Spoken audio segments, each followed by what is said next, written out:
Alright guys and girls, I'm going to be teaching you a foolproof way to increase your push-up numbers with the end goal being 50 reps in a row. We don't need to get fancy or complicated, we just need to master the basic push-up, follow strict principles and have a plan to follow.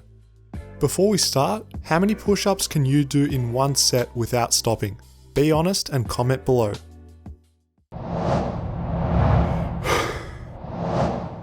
Hey everyone, Daniel Vadnal here for FitnessFAQs. If you're someone who can do at least 15 to 20 push-ups in a row, the following guidelines will be perfect for increasing your reps even more. The goal of doing 50 push-ups in a row is a feat of endurance, and it needs to be treated differently compared to regular strength training. When training to increase single set output, it's important to keep the set continuous. This means no resting on the knees or exiting the push-up. If you must rest during a set, do so with locked elbows. Take a couple of seconds to catch your breath and then continue the set. Using a full range of motion is important when looking to increase your endurance. We want to do 50 push-ups in a row with the chest touching the ground and the elbows locked out every rep. As far as speed, we're aiming for 50 reps, so using a fast tempo is perfectly fine. Let's be honest, it's really tempting to get lazy and cheat push-ups, especially during an endurance set. A few ways of cheating is when the lower back arches too much. This limits how deep you can go and it makes things too easy. The other way of cheating is by only going down halfway. Using a limited range of motion will bring limited results. Training half range of motion gets you stronger at half range of motion, which is what we don't want. I encourage you to take pride in your form and do every rep with solid technique. We only want to increase our reps if we're able to maintain good form. You're going to have a greater sense of pride and achievement when you can do 50 perfect push-ups compared to someone that's doing 50 half range of motion or really sloppy reps. This section is going to cover the principles for reaching 50 push-ups in a row. So to start off with, we want to go for 70 total reps for the day. We also want to train shy of failure each set. Our rest periods should be 1 to 2 minutes, and we want to be doing our push-ups 3 times per week. The reason for doing 70 total reps each workout is because we need to build a capacity beyond the goal that we have in mind. 70 reps in one session is about 30% more than our goal in a single set. This is going to build plenty of work capacity. As I'll show later, progress is forced by finishing the 70 reps in fewer sets.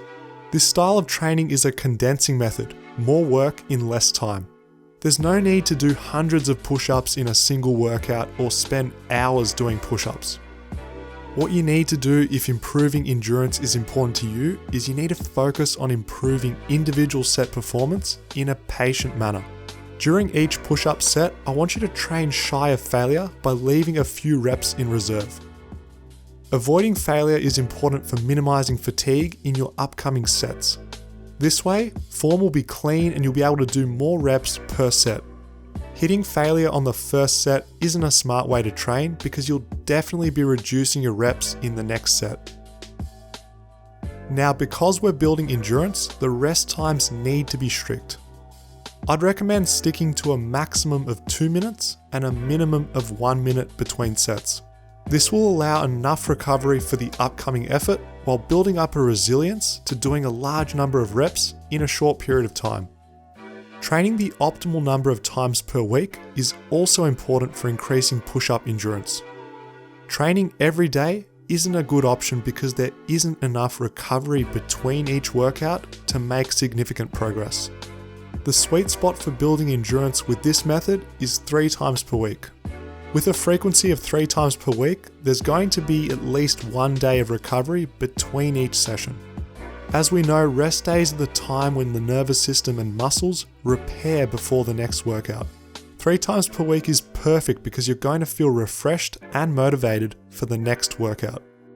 Here's a sample progression plan that you can follow, and this is designed for someone who can do a maximum of 25 push-ups in a single set. As you can see, we're going to be doing 70 total reps each workout. The progression approach is a patient one, initially spreading the 70 reps out over multiple sets. As the weeks progress, we're condensing the 70 reps into fewer sets, aiming to improve single set endurance.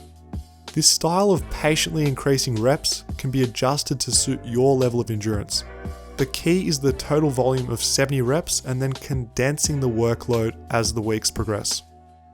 Remember to train short of failure, use a full range of motion, and take 1 to 2 minute rest periods between sets. By training 3 times per week, you'll progress fast because recovery is optimized, but at the same time, you're still practicing the push-up quite often. If you follow the strict form and workout principles that I've recommended, I'm confident you'll eventually be able to do 50 perfect push-ups in a row. I hope you now have a better understanding of how to approach your push-up training. If you enjoyed today's video, leave a thumbs up below to support FitnessFAQs. For those of you looking to build muscle and strength by body weight, go to our website fitnessfaqs.tv to download the best calisthenics training programs. Thanks for watching everyone, and I'll see you soon.